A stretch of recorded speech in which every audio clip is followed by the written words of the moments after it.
Oh, definitely. And I feel like you can't be a leader unless you serve.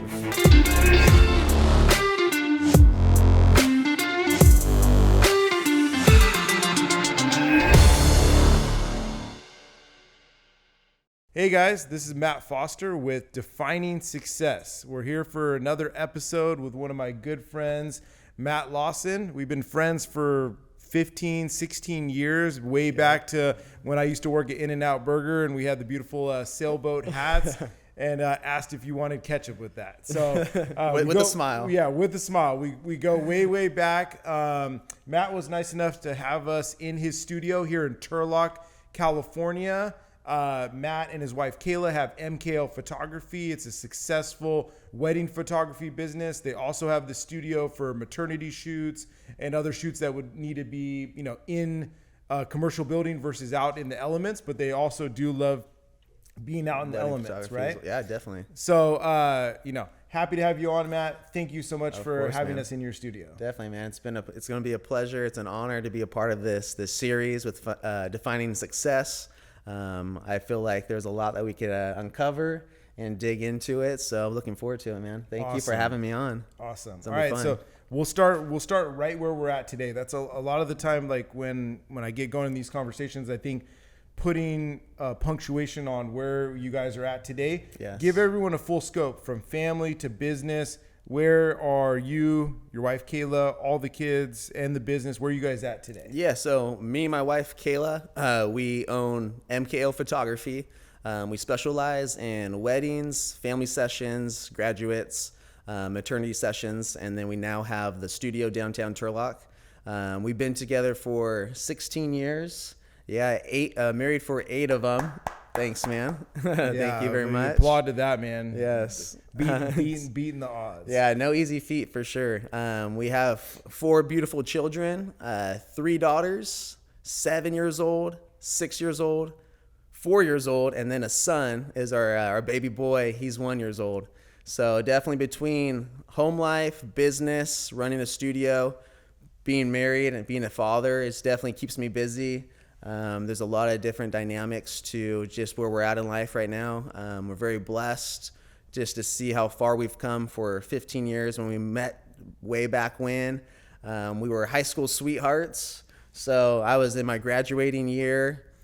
She was a sophomore at Pittman here in Turlock, and we met over social media. So if you can remember back when, I always feel old when I say this, MySpace. Nice. Hey, all of us that were of that age, MySpace was the best, man. Yeah, MySpace was awesome. Yeah, so definitely thanks to Tom. Shout out to Tom right there. Nice. He brought us together. So we met through MySpace, and it's been a journey of just ups and downs, learning and growing with each other, and growing a family, being married now. So, and developing a business that we could do together has been a huge blessing and success. Yeah, Definitely, yeah. man. I'd love to touch on one point right there, which is you guys being a couple for so long. You guys know each other really well. Yep. What's been the split up of the work? How would you guys say that, you guys do this business, MKL Photography. You guys mainly focus on weddings. You guys do a ton of amazing weddings. 1, how many weddings do you guys do a year? And then 2, how do you and Kayla usually split up the workload to kind of do it successfully and not just want to rip each other's heads off as business owners in a business together with a busy life? That's a great question. So when we first developed MKL Photography, we were solely photographers. So now in these past 3 years, I've kind of ventured out into the videography world a little bit. Okay. So I do specialize in some of the video work and editing with that. So when we first started, it was just a photo team that we did wedding sessions, editing, and even to this day, we still have a creative hand on every process, every step of the way, whether it's consultations, editing a photo gallery, even if someone goes in and color grades some of the photos, spot remove some things, I'll go in as well later that day before we finalize the gallery to be able to send out to the client. And either if we're at weddings together, it gives us a creative perspective from Kayla's perspective as well as mine. She has that feminine touch. So definitely she has some strong suits that I couldn't be able to dabble in a little bit. So there's a lot of key strengths that we both bring to the company. So she'll specialize in the boudoirs, maternity sessions, and we both collaborate on editing, family sessions, graduates, weddings. And we just feel like we make a great partnership with that dynamic. And I feel like there's so much to it where if she's responding to emails, I could be in there, editing a full gallery, and then we just bounce back and forth ideas and be able to build up marketing ideas that, I'm like, hey, what about if we go outside and we, do a quick reel or something, and we really encourage each other along the way through any of the creative process. So it's really, I feel like there's a lot of strong suits that she brings to the table and vice versa that, I could still be growing in, and it's really awesome to benefit off of each other. It's been beautiful to see, man, because I get an inside look. I get a front row seat in your life, and I appreciate that. You and Kayla have a really nice dynamic, the way, her brain works in a certain way on the creativity side. You're also very creative, and together it's kind of nice to be able to bounce ideas off of each other. I think sometimes when you're a solo entrepreneur, bouncing ideas off yourself, sometimes you won't realize an idea is stupid quick enough, or be able, to really like dig down on what are we trying to solve for here? Are we doing this the best way possible? Are we continuing to get better for the clients? And then the clients are better for it too, because they're getting two amazing creatives together working on their project as one. Sometimes it's Kayla shooting, sometimes it's you shooting, sometimes it's both of you guys editing, but together it's this cohesive mix, like a marriage that really creates a beautiful product that you guys do together. So with MKL Photography, again, how many weddings are you guys typically doing per year? And then on the video side, kind of tell me a little bit about the evolution of that as you guys have kind of moved on from just doing photography to also including video now. Yeah. So when we first started, we just started shooting family photos and friends in our community. I shot my sister and her kids, and I was like, hey sister, like, let me go ahead and practice. And that's how it kind of just launched, and we were able to build our Instagram just from shooting family and friends,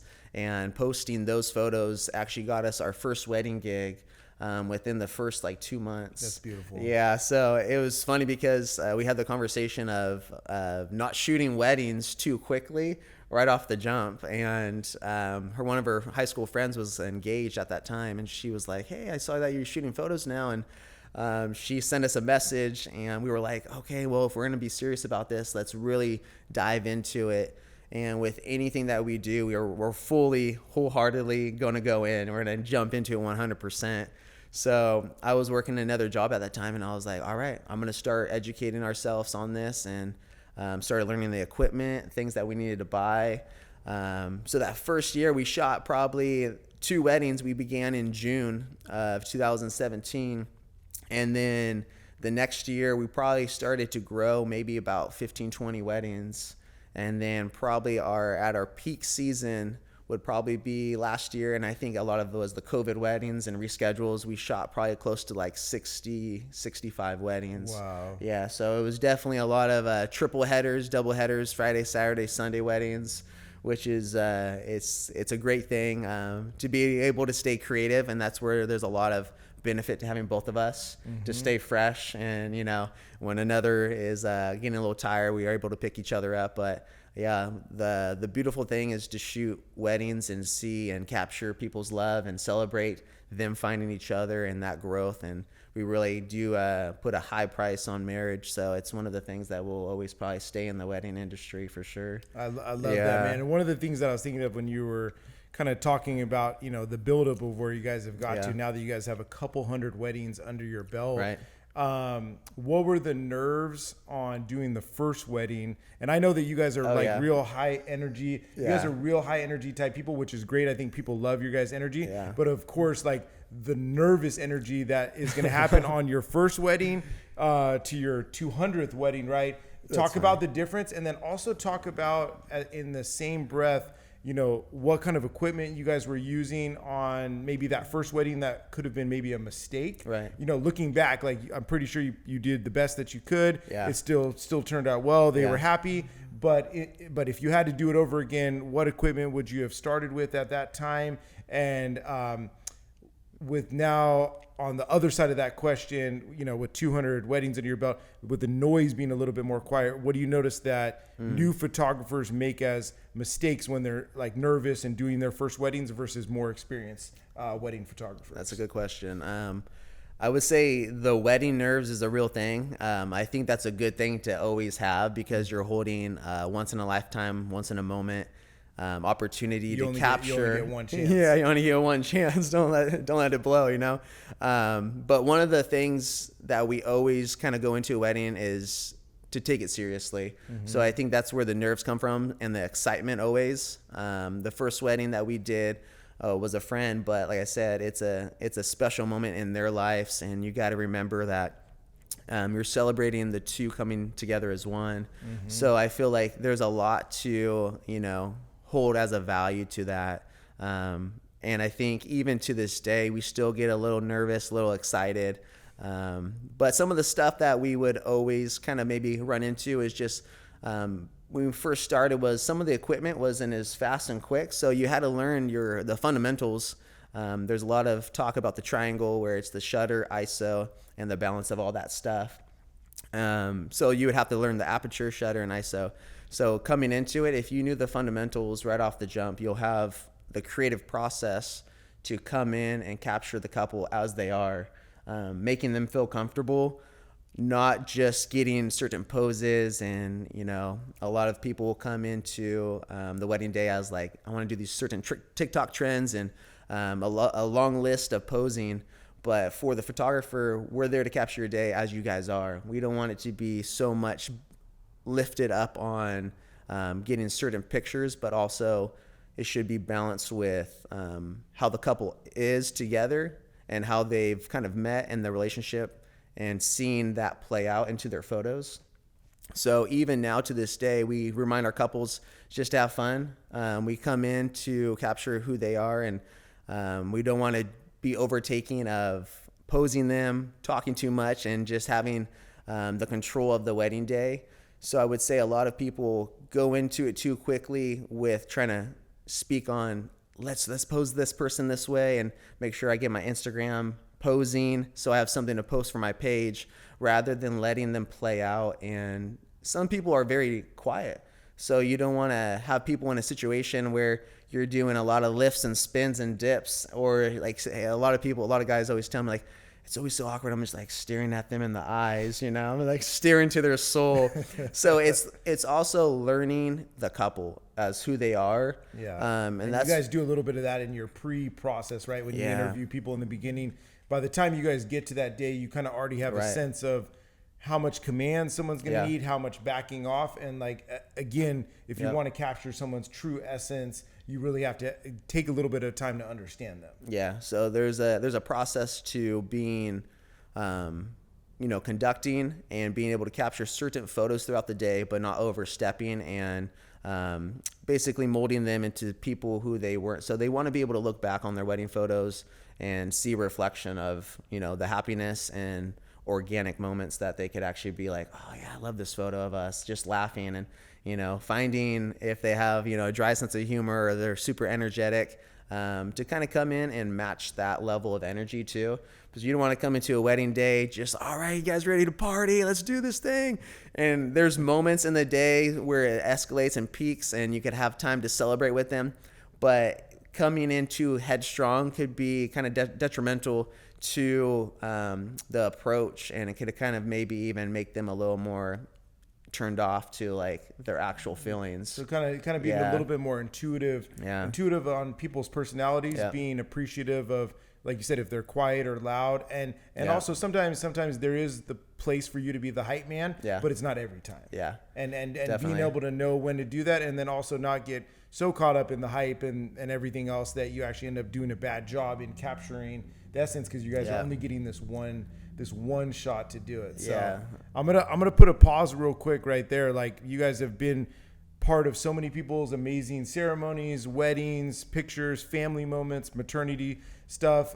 You guys have a beautiful family yourself. Thank you, man. I'm going to rewind back a little bit to young Matt. I always like to go into young Mateo. Young Mateo. And I know you real well, so I know a lot of your stories. But if there's any point that you could pinpoint, because photography, media, video always has this like creative element in it. What point did you start realizing, and what hobbies kind of started flowering up as you got older, that you're like, man, I really do got some creative juices. I like being creative. Like, I have some different interests in things. What were some of the things that like pulled you in hobby wise and started showing you to yourself that I'm a creative person and this is something that I could do well at? Yeah, definitely. Younger Matt, I would say I was always into sports, music. So we would always be in Little League, even going out to like rock concerts or stuff like that. Some of our churches would hold a couple of concerts that we would always kind of go to, get in the mosh pit a little bit, you know. that was that restless energy when you're young. Nice. You just want to have fun. So I got into playing guitar probably like junior high into high school, and that was always a good chick magnet too. So that compelled me to learn some of the the chords. It works. Some power chords. It works, man. Yeah. So I got into that probably high school and kind of followed that, and that led into even some of music recording into my later high school years, like producing and kind of getting sampling, kind of even writing some music, starting with poems, and then copying favorite songs that I would like, and you get instrumental tracks, and you learn some software, and you can just rap over some beats. So some of my friends got into some of the music engineering and stuff, and then so we would get into like the studio and record. So definitely a fueled passion with music, and that was able to kind of excel. Even through art, throughout high school, I really loved just to paint and draw, and just kind of really, it's very therapeutic to be able to kind of just write your feelings down and draw, and just kind of the abstract drawing of that. And then even further down the road was a little more of like architectural design. And I started be able to have like a talent, and be able to kind of see these talents kind of growing from a younger age into more like a complex thing. So that was always a cool thing to see. And then even when me and Kayla got together in high school, she was actually in a photography class sophomore year. So it was kind of like there were seeds that were already kind of being planted into your guys' future. Yeah. So it was really cool to be able to see these, looking back now, to see these paths kind of aligning into the people that we are now, and why we love to do what we do. And even when we first got together, I was like, the photography thing is super cool. And I believe the first year that we started dating, I was like, oh, we could even have like a company. And I even drew in. And that was 17-year-old Matt? Yeah, I was 17 turning 18 that summer. Wow. And I even drew out a little logo, and at that time it was MK Photography. So it was such a crazy thing to look back. And then as we had a family, she started getting into more of the photography side, taking photos of our kids and stuff. But yeah, going back onto the creative side, I feel like we've always had that little flame of just being able to express ourselves through art. And a photo and drawing could be, it could speak volumes to different people, and music is a huge passion of mine. So it's beautiful that I'm able to incorporate photo, film, and music all within the company. And it's something that I would always do with my friends too. We would always just have some hangouts, some kickbacks, and I would have some burnt CDs, some mixtapes that I would always have, and I would LimeWire, Matt. Yeah, the Napster, download them through the LimeWire. Yeah, Matt's like, I don't know why my laptop doesn't work anymore. a lot of spam on there. Yeah. So yeah, I'd be able to burn CDs, and a lot of my friends would be like, oh, let's listen to your music, Matt. So I would always have like the latest like EDM or remixes, or just songs that people wouldn't have heard before, and I always kind of held that as like a gem or a jewel, and be like, no, man. And I can attest to this. We had a lot of road trips back in the day, and Matt always had control of the aux cord. And it was for good reason. Like, you actually hunted out, and your creativity and your energy to find like the bangers. Yeah, man. I just always had a passion to bring a level of emotion into a moment. Yeah, and that was into something. into other people as well. Yeah. And I think this is a good stop, kind of even for the audience a little bit, which is going back to your childhood and really understanding yourself. I think sometimes we just kind of continue forward because life is always continuing forward. The days are going to continue on whether we like them or not. But sometimes taking stock, journaling, thinking about your past, thinking about the things that have really interested you, and see what the clues that have been left in your life. Like you talked about a lot of things: sports, music,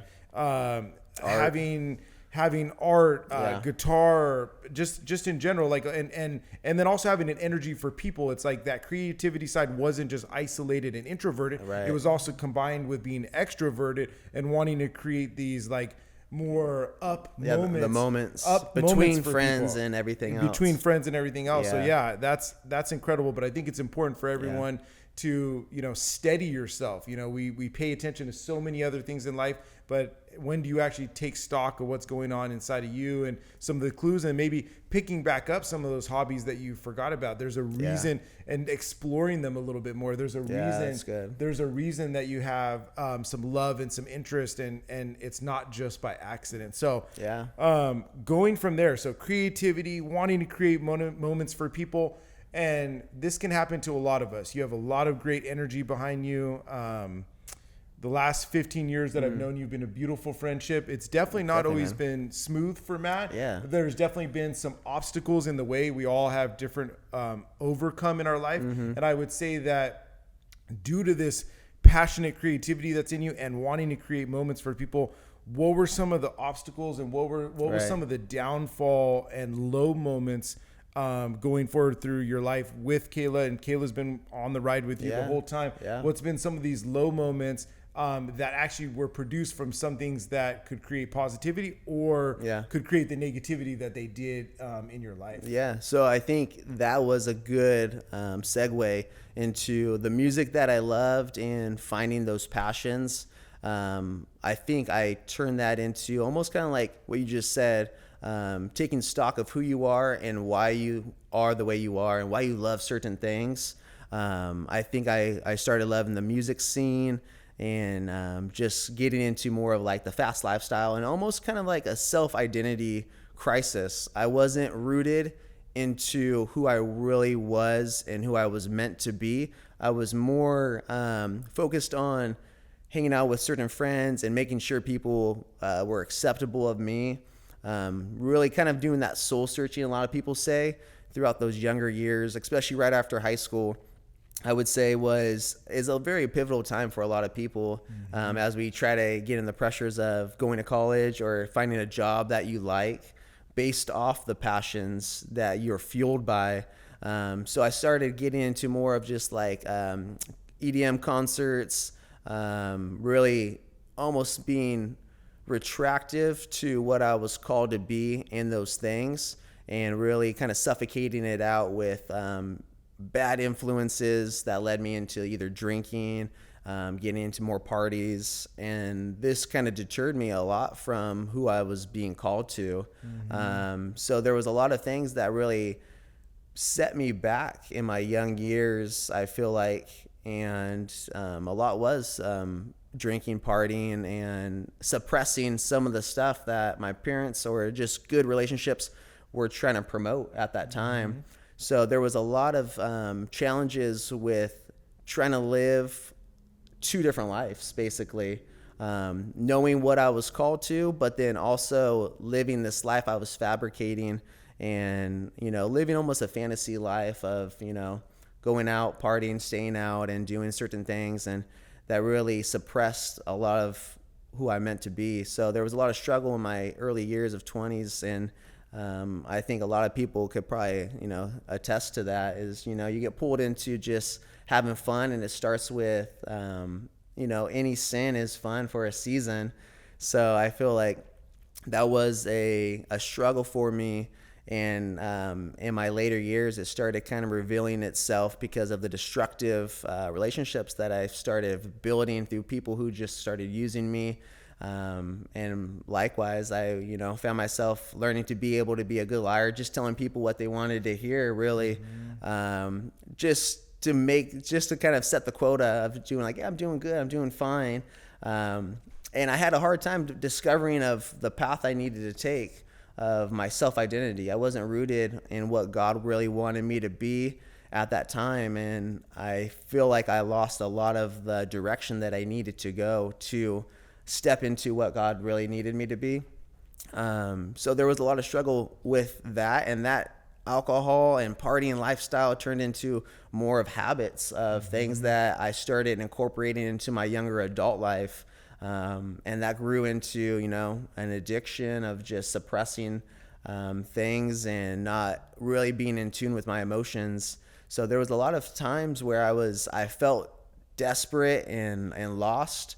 Even though I had family and friends all around me, I felt like I was just fighting on my own. So there was a lot of times where I just couldn't really grasp what direction I needed to go to. And the alcohol and the partying life scene and all that really kind of confused my identity of what I was called to be. I think for a lot of people, like, it starts off as fun, and sometimes that's where it stays. It's like some fun moments, especially when you get raised in a good home, right? We were both raised Christian homes, good parents, middle class, hardworking, provided what we needed, didn't like take anything away from us. But sometimes I think there's this need to find your own path. It's hard, even when your parents set a good path in front of you, it's hard to just keep walking down that path feeling like, well, was this actually true, or is it just because I grew up in this home that this path I'm on is supposed to be true?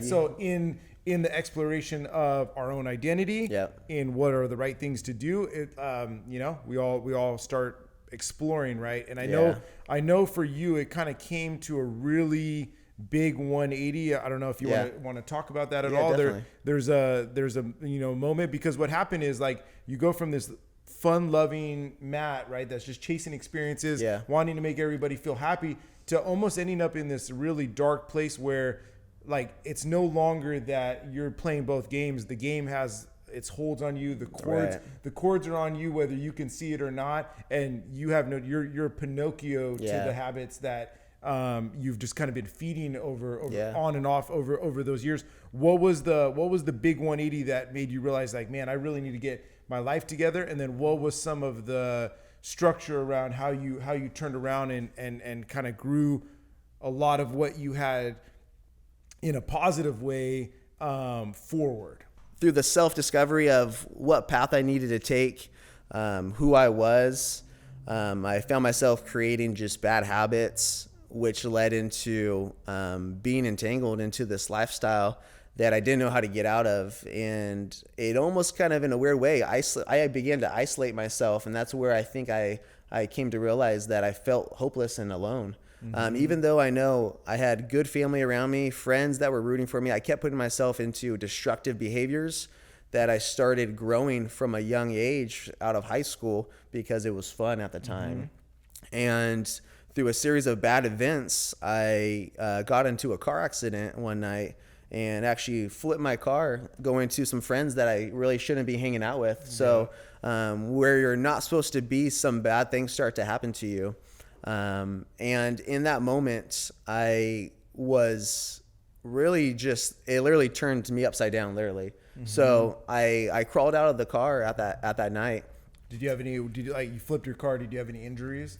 So by the grace of God, I had a scratch on my finger just from the broken glass on the ground. And I walked out of that car and there was a tow truck already on scene. So the tow truck driver was able to pull the door open where I was at, and I was on the back cut roads of just like riverbanks. So I was out in the country. So no one else was involved, thank God. It was just myself, and it was a weird moment in that time because I remember replying to the guy. I was like, where did the other person go? Like, I felt there was another person with me at that time. Looking back, I knew it was the hand of God just on my life. And in the series of decisions I kept making, he needed to get my attention in a dramatic way. Did you have kind of almost a weird out of body moment? Cause you're now standing there with the truck driver 2-3 in the morning outside of Riverbank, Oakdale area in the dark. It's super dark out there. And it's kind of almost weird that there happened to be a tow truck driver Right. in that spot. It could have easily been that nobody even passed by where you were at till the morning or something. Right. Yeah. I could have just, ran off or just hit up a friend that I was going to and, maybe got me out of that situation. But in the turn of events, I was able to realize that I got myself into a lot of trouble at that time. And there was either that moment that I could, accept the fact that I had a problem and I needed help outside of myself, or I could run away from it, from what I had been doing. And, I decided to lean into my family, God, and just really discover who I was really meant to be at that time. And I found myself learning that I needed more of accountability.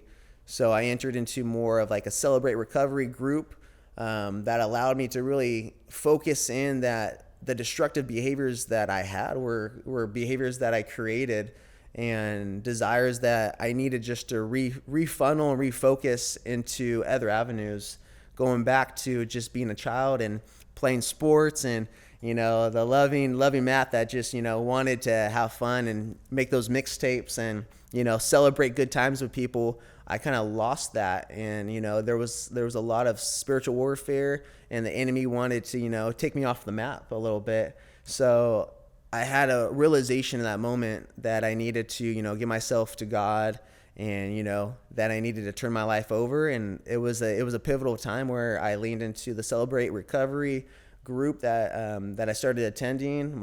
Stop hanging out with the same old crowd. Yeah. You had to delete some numbers, change your phone number. There's a lot of triggers that could be person, place, or thing. So there was a lot of things that I had to, change up in my life that would be healthy habits and relationships that I would be able to continue in and lean in on. And I think that can be kind of even almost the trick sometimes, right? Which is like, if you have a trigger point, that point you might get to a certain point where like, well, I've been sober or I've been kind of away from that. Like I'm strong enough to deal with that. Right. But that you almost have to take almost like a couple steps back even from that point to just not even give the opportunity for kind of falling back into some of the same habits. So in flipping your car, in walking away unscathed, in having a mental realization, you leaned into Celebrate Recovery. You leaned back in with your family. Your family was more than happy to everyone's been wanting you back at that time, praying for you. But you had to come to this realization on your own. But it's crazy how once you actually make a decision about something, how you could just plant in with that same effort that you planted into bad habits and just dug yourself into a bigger hole. Talk to me a little bit about Celebrate Recovery. I know that's like kind of an arm that's connected to the church you guys go to here in Turlock. Tell me a little bit about how Celebrate Recovery is different than just going to church or trying to read the Bible on your own. How does it really help with someone who's been battling addiction? What are some of the elements in Celebrate Recovery that really help people see success and not kind of fall back in the same ways again? Yeah. So Celebrate Recovery is they're located actually all over the United States. You could get plugged into wherever you're at that town or city. You could look them up. There's a lot of churches that host them around the area, all over the place. So where the church I was going to was the one that I started attending. And it really is a central based 12-step program based around biblical principles. So the reason that we're really here is that we're called by God, created by God, and that we can lean into people that are like-minded, that are struggling the same as us. And it was almost like this light was just switched on from a lifestyle that I leaned into so hard. I felt like, these are my friends and stuff. It was just destructive and destroying me, where I started leaning into the church and it was lifting me up and building me up. And I was like, oh man, you struggle with that too. So it was, coming to my senses and realizing that I didn't have to fight this alone. How I said, I felt so lonely and isolated, and that's what the enemy wants from, you're easy to pick off when you're alone. Right. So he wants to isolate you and get you in your destructive behaviors. So CR allowed me to come to a group where I could lean in, and it's separated from sex oriented. So you have a men's group and a women's group, and you're able to kind of share your thoughts, struggles, your hurts, habits, and hangups, whether, it's depression, anxiety, food disorder, or if you've battled, sexual addiction or just physical abuse in the past. So it's not just isolated to people who struggle with drugs and alcohol.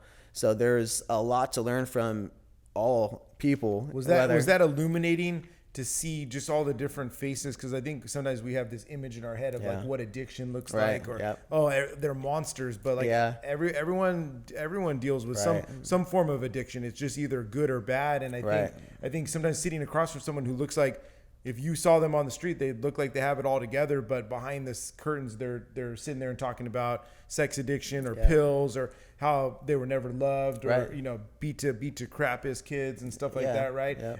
So was beyond like the accountability that the group itself, because every week that you show up, it's you're not wanting to face the group having fallen back into your old habits. Was also hearing the stories of other people, kind of a strengthening bond for everyone in the circles that would get together, because you're able to we're all human. We're all human here. Yeah, and I think that was another big eye opener that I struggled with growing up, was just self-identity. Everyone was going to college or so much better than me or so much smarter.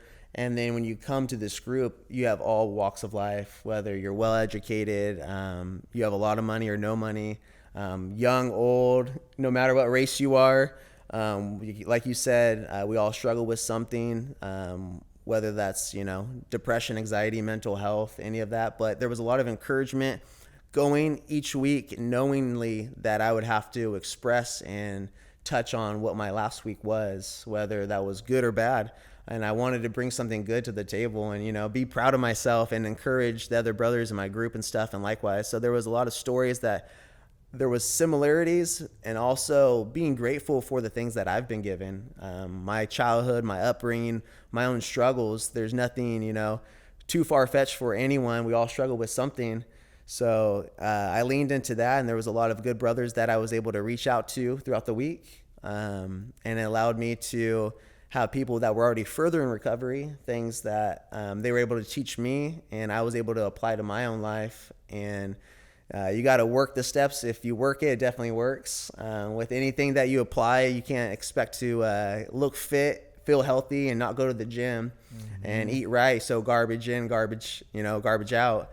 So there was simple principles, but the 12 steps were what they encourage you to apply, and it really digs deep to who you are as a kid, upbringing, the passions that you have, and behaviors and tendencies that you may have as a certain person, and having to handle those and how to kind of maneuver through life with how we're wired, how God's created us to be, and finding people that are very similar to us and different. And that also kind of brings out certain weak areas in our lives that people could pull us along and be like, hey, no, like, you got to do it like this. Yeah. And I can be a witness to this, man. I watched you. I know you had to kind of go into a cave for a bit. There was a period of time where we didn't speak when you were doing bad. And then there was also a period of time where we didn't speak when you were, and this is what's neat sometimes, when you were working on yourself and kind of getting back planted with the group and really working on that identity. I think that's come up a few times in here. I think the devil likes to confuse us, because if we're confused, then it's really easy to like I'm not clear whether this is a good thing or a bad thing or anything else. Coming out of Celebrate Recovery and spending years in the program and uplifting a lot of guys and being part of leadership in some ways and being led yourself, right? Would you say that really helped forge a positive identity that you've continued to build upon now? Oh, definitely. And I feel like you can't be a leader unless you serve.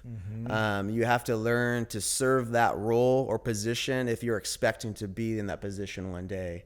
And it was a very similar path at my work, where I was doing recovery as well as working as a server, as a bartender, and working in that industry is not easy. It's a different beast. Anytime you're front facing with all people at all times, mixed bag. Yeah, so you definitely have to learn how to handle your emotions and work with all kinds of different personality types. And, I worked a lot of years as a server, as a bartender. And within those years, I got, more focused on who I was in God and cleaning myself up and just finding my true happiness, I was getting promoted through the ranks and became an assistant manager at that restaurant. So it really led into the character that was being built up in me. So it did so much more than just get me off of drugs and alcohol, but become the husband that I was called to be, become the friend that I was called to be, being, the best efficient coworker and encouraging others, and being a leader at work and a leader at the home, and learning how to be a leader, because you can't lead unless you know how to serve. So I definitely glad into that. I love that, man. And I think a lot of people think, when they think of leadership, they think of commanders, of like, of hey, like, I'm gonna tell you what to do. But I think that's the lowest. I've heard this somewhere else. It's not my own quote, but it's the lowest form of leadership. If you just tell someone what to do because you got a little manager badge on, that is the lowest level of actually being able to lead people along. It's and I think you and I learned some of these lessons in In-N-Out, is that In-N-Out doesn't hire for management. At some point, you were taking out the trash, you were wiping tables, you were greeting people at the door. And again, the only way that you can be a great manager is like if somebody in the stands like, hey, you don't know what it's like to work on fries or do this or wipe tables and want to complain. Be like, hey, the only way I got here was because I did the same things you did, and I'll go do it right now. If you go do a bad job, how bad do you feel if your manager had to come in behind you and wipe that table because you didn't do the extra effort to it reminds me of the story of David and Goliath, right? The shepherd boy just being obedient in the smallest things, being out there just herding the sheep, so it's just the same thing as a responsibility for us. It's just the simple things could lead to the biggest responsibilities. It could lead us into building our character to when we become successful, we're ready for it, because there's so many times where we're like, we're ready for this. Like, why can't I get the promotion? Why can't I start making money? Because if I started making money, I would be spending it foolishly. You know what I mean? So just imagine who I was 10 years ago if I became in a position of power or money or, popularity. I would have made myself look like a fool. So it's the worst thing to be successful when you're not ready for it. You know what I mean? What's the best way to phrase it? I think the Bible verse along the lines of, if you can manage a little, you can manage a lot, right? Yeah, that's good.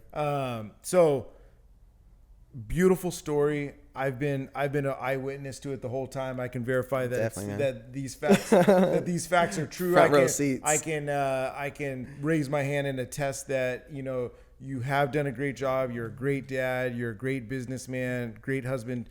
Thanks, to your wife Kayla, and it doesn't come without the blood, sweat, and tears. It's regular life, just like anybody else has. And so, kind of pivoting back to MKL, the business, as we're going forward, life's going to continue on, right? What's the next 3 to 5 years looking like for you guys the evolution and the iterations of your business continue forward? Yeah, definitely. We definitely have ventured out into the studio business. That has allowed us to do our first content day this past year. And I think where our mindset is to build and help the community. So we've opened up mentorships. So we'll be able to take on photographers or other creatives to learn kind of like the ropes and the ins and outs of the stuff that we've messed up on. So you can get a fast track and kind of just see how we edit and be able to teach other like-minded people who want to be in the industry of photography, weddings, and also maybe even start building modules where we could even start, building a software where we could have a platform where people could go on, log in, and purchase videos where they could learn from introduction to intermediate and, the expertise of just being on a wedding day and learning what the process that would look like from beginning to end. And I think it's great just to be able to give back to what what you've learned, because you can't keep it unless you give it away. It's a weird equation and formula where the more that we've helped out, it's just more fulfilling, I think, at this time in our process and in our business. We've taken on some associate shooters that will come alongside us on wedding days, sessions, and taking them under our wing a little bit and teach them on site wedding day ins and outs, and just show them how we shoot. And then that way, later down the road, they could build their own business and be successful. So it's not only just helping them, but in the process, they're really reminding us of how far we've come and being so grateful, and what a true blessing it's been to be able to build this business together and work together. But yeah, I think a lot of it is just giving back and diving back into the community and seeing other people wanting to be, where we're at, and it's really humbling, and we feel like we have so much more to learn and so much more to go. So yeah, keep an eye out, guys, for MKL Photography. Servant leaders, they have a heart to teach, so be on the lookout for them to keep giving back to you guys in different ways, especially if you're interested in photography, videography, artistic expression. They're going to be ones to watch and ones to communicate with. They answer all of their DMs, so if you guys have questions, slide in the DMs. Yeah, slide in the DMs. Talk to them. At this point, we're going to get to one of my favorite parts of the show, which is the Power Three. Oh no! And the Fast Three. The Fast Three. And this is 3 questions that I ask every single guest that's on here. Right? All right. First thing is learning recommendations. So Yeah. this could be a book, a podcast, something that you're learning right now that you're really interested in. What is a good learning recommendation for our audience? Yeah, so for myself, I've been diving into just a lot of devotions. This could be in topics that you're really passionate in. For myself, I go through the Bible app. There's a lot of sermons that I even focus in on, because going back to your character of heart, you have to build the basis of who you are, because you can't treat people well without knowing who you are, because you're just going to use people to become successful. And then when you reach success, you're left with no friendships. It's very hollow and empty. You can become very successful the wrong way. So I would say I listen to a lot of Stephen Furtick podcasts. There's another pastor, Todd White, through Christian Lifestyle. And even as a dad, it really reflects in being a businessman and how I lead. Is another podcast is Focus on the Family.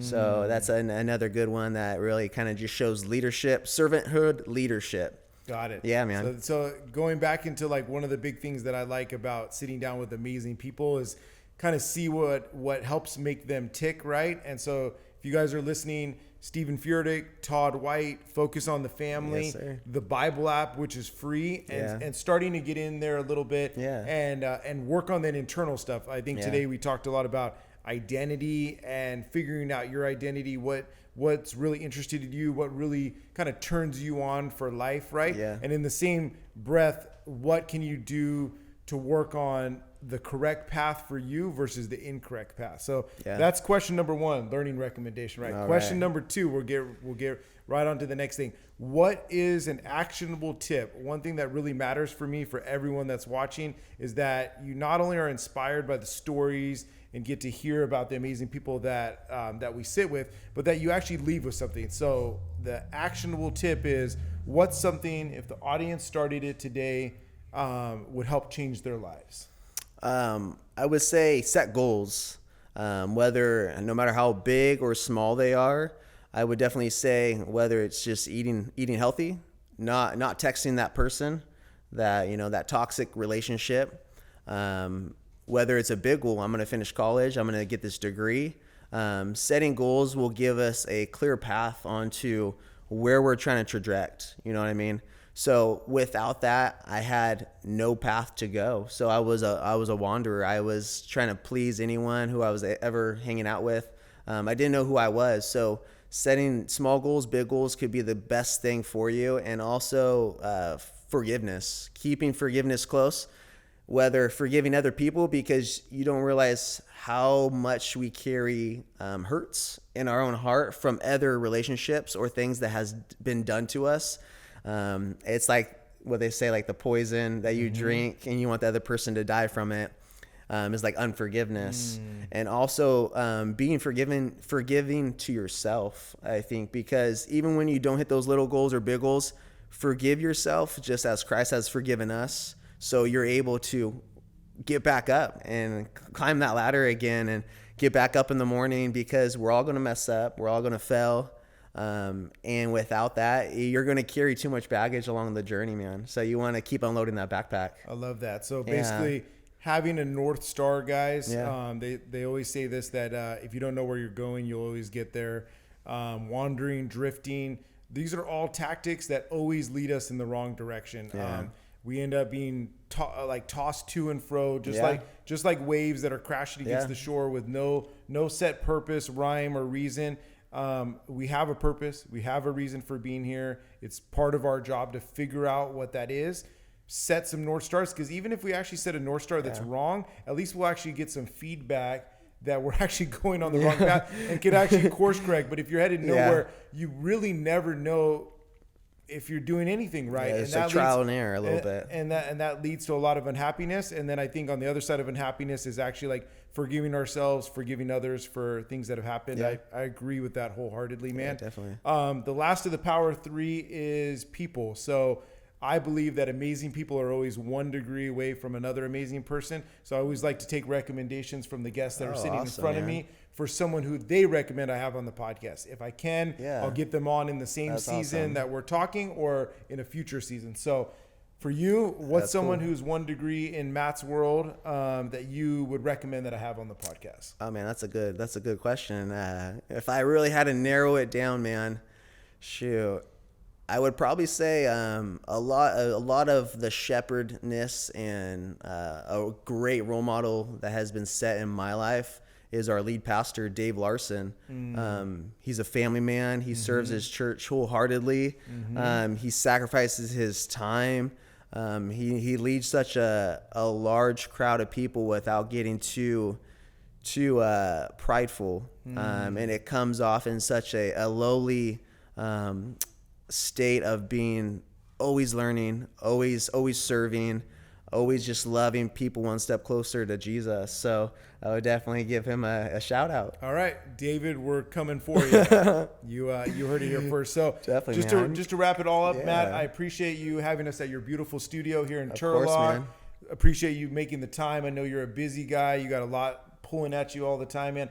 Really appreciate our friendship. Definitely. Happy to know you. Got lots of love for you, man. And thank you, brother. Look forward to doing this again, man. All right. Till next time, brother. Till next time.